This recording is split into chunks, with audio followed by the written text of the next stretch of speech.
carless day nila every Sunday. Habang nagcha-charge, so ito na yung lifestyle natin ngayon. Habang nagcha-charge, naglalakad-lakad, nag-exercise. So ito, yan, kasalukuyan nagcha-charge tayo ngayon. Right now, nakaka 57% na ako from 35%. And nakakalakad na ako ng 1.7 kilometers. See? So habang nagde-charge, nakakapag-exercise, no? So ang sarap ng lifestyle ng isang EV owner. So meron pa akong 26 minutes left. So siguro may isang round pa.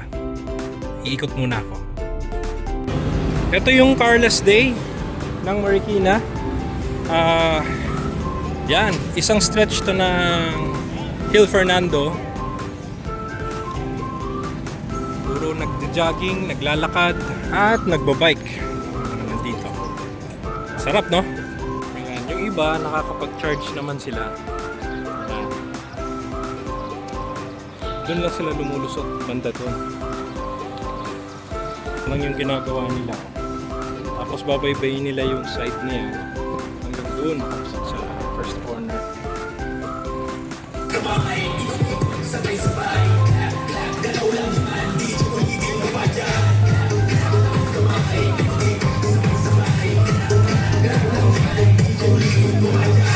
Pag-umasak ang muling mata, dito sa sahig, sabay tayong sasabot. Sa tunog ng disco, wala nang tanong, ikaw ang reyna ng galaw ngayon.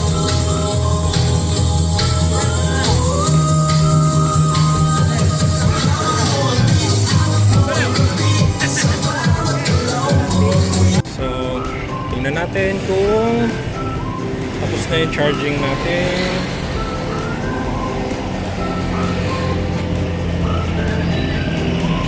%7 pa. This one is not working.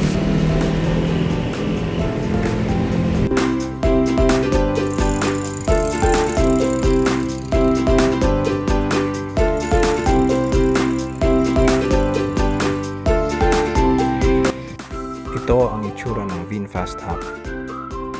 So matatansya mo ang lakad mo.